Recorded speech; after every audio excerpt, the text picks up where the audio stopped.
aujourd'hui, on va parler d'un sujet très particulier, un sujet psychologique, celui de la motivation. Alors oui, le facteur psychologique est un facteur prépondérant pour la performance, étant donné que le mental fait souvent la différence dans les combats. Qu'est-ce que la motivation finalement? Est-ce que c'est se dire je suis motivé, je vais à l'entraînement, je me donne à fond? Ou finalement se dire je suis pas motivé, donc j'ai perdu ma compétition, c'est normal? Le but de cette vidéo est de comprendre le phénomène motivationnel en vous donnant des astuces, mais surtout vous poser les bonnes questions.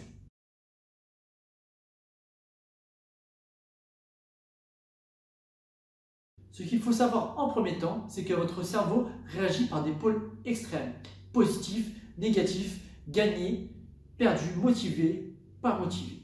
Se dire gagné ou perdu, c'est un petit peu comme voir le bien et le mal en se disant j'ai gagné c'est super et j'ai perdu c'est très mauvais. Aïe aïe aïe. Cette réflexion est une réflexion totalement néfaste à la performance et surtout au processus d'apprentissage. Alors que tout le monde sait que de perdre est un processus normal d'apprentissage et nous fait encore plus grandir. Votre premier but est de penser processus et alors se poser les bonnes questions. Qu'est-ce qui fait que je suis motivé? Est-ce que je suis motivé pour aller chercher une médaille? Ou alors finalement, est-ce que je suis motivé parce que le karaté me donne du plaisir, du bien-être et parce que j'aime vraiment ça?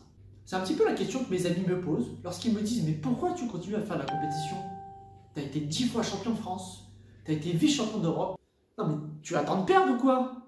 Mon premier objectif de la compétition, c'est de ressentir du plaisir, d'évoluer dans mon karaté, de sentir du bien-être et surtout profiter de cet instant qui est un instant aussi de partage familial puisque toute ma famille fait du karaté, me suivent et me soutiennent.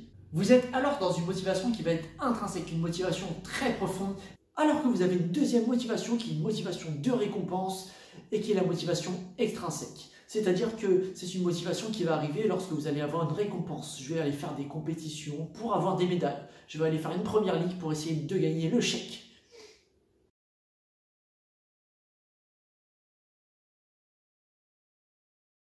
Maintenant, il va falloir se poser d'autres questions et surtout redéfinir vos objectifs. Par exemple, mon objectif premier, c'est de devenir champion du monde. Et ensuite, il va apparaître les sous-objectifs qui vont me permettre d'être davantage motivé. Par exemple, posez-vous la question lorsque vous arrivez au dojo, qu'est-ce qui fait que j'ai envie d'aller m'entraîner? Je sais pas. En fait, je viens juste faire du sport. Vous aimez le karaté parce que c'est votre passion, mais aussi parce que vous voulez vous dépenser, vous voulez suer, vous voulez vous aussi voir vos amis. Vous venez parce que votre professeur, vous l'aimez, parce qu'il a du contenu qui va vous plaire, parce que vous allez progresser dans votre technique, dans votre stratégie. Vous allez voir que lorsque vous posez les bonnes questions, vous n'avez plus aucune excuse pour me dire « je ne suis plus motivé ».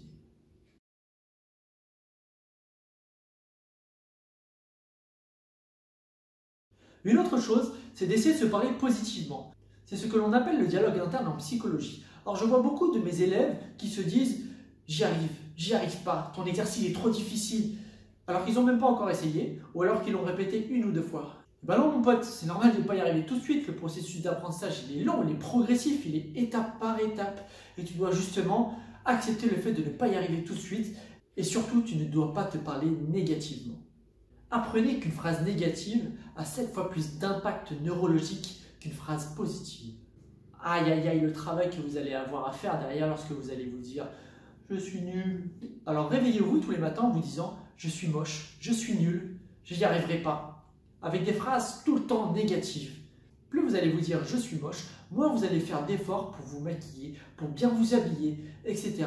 Quelqu'un qui se dit tous les jours « je suis nul » va devenir nul parce qu'il va se persuader de ne pas faire les efforts nécessaires pour devenir meilleur. Ce qu'il faut surtout retenir à ça, c'est que vous devez éduquer votre système nerveux à voir les choses positivement. Je suis beau, je suis fort. Je suis beau, je suis beau. Je suis fort, je suis intelligent. J'ai un karaté efficace. Et je suis positif pour garder l'aspect motivationnel le plus haut possible.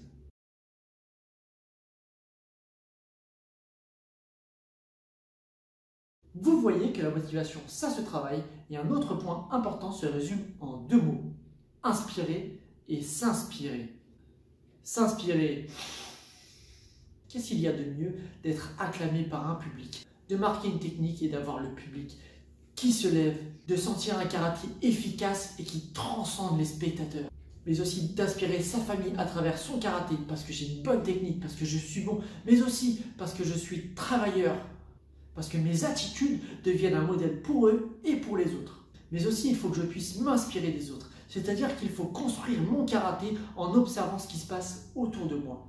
Que ce soit en observant une technique, en observant une stratégie, mais aussi en observant les attitudes de chacun. Prenez votre temps, observez les autres en compétition, observez des vidéos sur Internet et construisez petit à petit votre karaté avec la technique que vous aimez, mais aussi avec la technique qui correspond à votre karaté et à votre personnalité. C'est parce que je vais travailler tous ces points que ma motivation va s'accroître, que je vais arriver comme une machine sur le tatami, déterminée, avec un mental d'acier. Superman!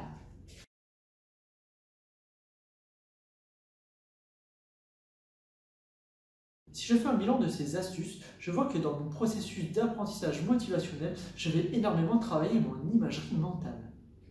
C'est-à-dire, par exemple, qu'en fermant les yeux, je suis capable de m'imaginer une technique parfaite, une stratégie parfaite, et surtout de m'imaginer transcender, motivé, avec l'envie de gagner et l'envie de tout manger.